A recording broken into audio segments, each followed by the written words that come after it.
One of the things that keeps us from achieving our goals is usually fear. We do have fear of failure and fear of success. Let's address the fear of failure first. Maybe you've done this in the past. You've gone to the gym, you've worked out, you've been watching what you've been eating, and at the end of the day, you didn't achieve your goals. So maybe you've done it over and over again. So you're like, why should I do this again? Because I always end up failing. The only difference this time is that you have set your mindset right. You're not going on this journey with a disassociation between your conscious and subconscious thought processes. This time round, what you want consciously and what you desire to achieve subconsciously will be in alignment, and that will be the difference. That will be the thing that will allow you to achieve your goals. Why? Because let's address the aspect of fear of success. The fear of success is usually you are afraid that the minute you attain these goals, the rest of your life is going to be hell. You're thinking of, I will have to be going to the gym for the rest of my life. Yes. Will I have to watch what I eat for the rest of my life? Yes. You understand? That is where the fear of success comes in.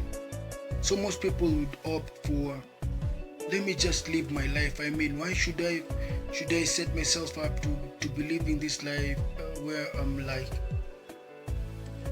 constantly seeming to be going through struggles instead of just being in that comfort zone and just enjoying life. You understand why? In most cases, your subconscious mind is struggling, and there's this push and pull between your conscious and subconscious, because consciously you want to lose weight, but subconsciously you're telling yourself this is going to be a journey that I don't want to go on. So that is where the struggle comes in, and the minute there's that struggle, there's a very high probability and possibility that you won't pull through. We address the aspect of the pain-pleasure principle and why we seek to go towards what makes us feel pleasure as opposed to what makes us feel pain. And when you're dealing with this issue, we have to address something.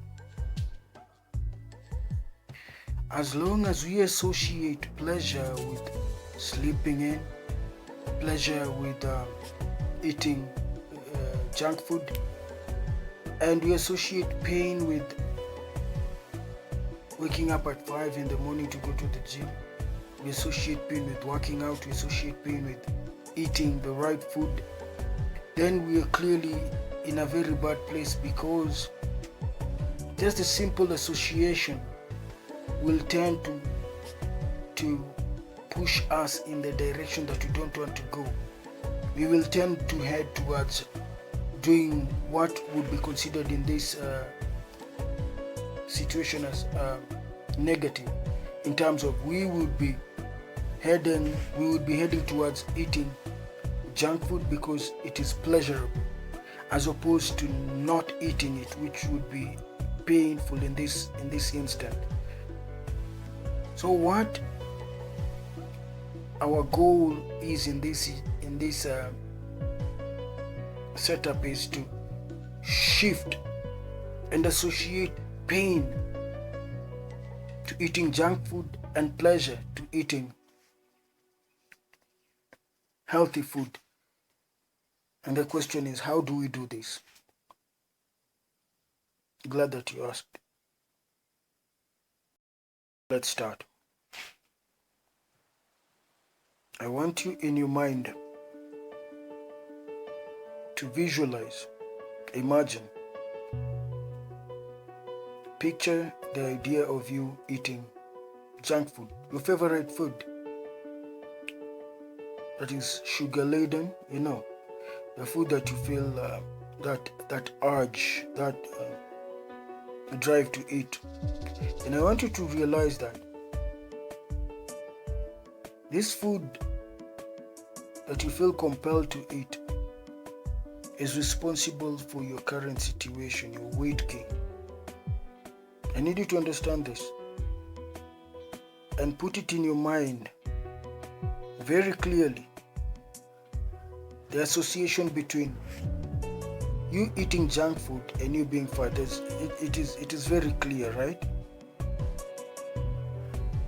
But it has to be painful.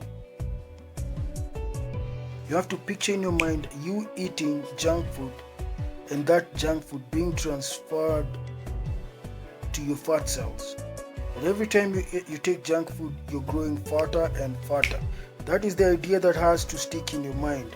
So that every time you try to put junk food in your mouth, it is associated with pain. Simply because you're going down a self-destructive path. And whenever you take foods that do not contribute towards your health, you're destroying your body. Whenever you take sugar, you're building more fat cells in your body. Think about that. Let that aspect sink in. And realize that by associating pain to eating junk food, you're further on your goal. Your why is simply your reason. The thing that makes you go to the gym, the thing that makes you stay away from eating that junk food. If there's not a compelling enough reason to keep you from making the wrong decision or from not making the right decision, then you're setting yourself up for self-sabotage, because simply not having addressed why and making it compelling enough. It has to be very motivational.